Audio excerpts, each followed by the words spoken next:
Lendemain de fête du vélo au Mont des Arts, encore un peu de jaune par-ci par-là et des touristes qui semblent apprécier leur séjour. J'ai adoré, notamment la caravane et tout ce qu'ils jetaient, même pour les enfants. Nous, on est là pour voir Bruxelles. C'est un city trip de 3 jours. Des touristes, l'organisation en a compté 1 million au total. Elle affirme qu'on n'aurait jamais accueilli tellement de monde en temps normal. 500 le samedi, 500 000 le dimanche. Et ce sont les chiffres actuellement de la police. Donc nous relatons ces chiffres-là. Et c'est ce que vous escomptiez ?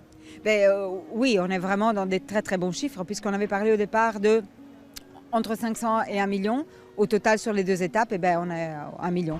Le taux d'occupation des chambres n'est pas encore connu. L'hôtellerie fait ses comptes, mais dans le centre, les commerçants, eux, ont fait leur caisse. Certains commerçants ont vendu l'équivalent d'une journée de solde classique, donc pas du tout négatif, plutôt positif. Par contre, il y en a certains qui ont vendu beaucoup plus, surtout ceux en fait, qui ont fait une vitrine ou qui se sont un peu plus investis sur le thème du Tour de France.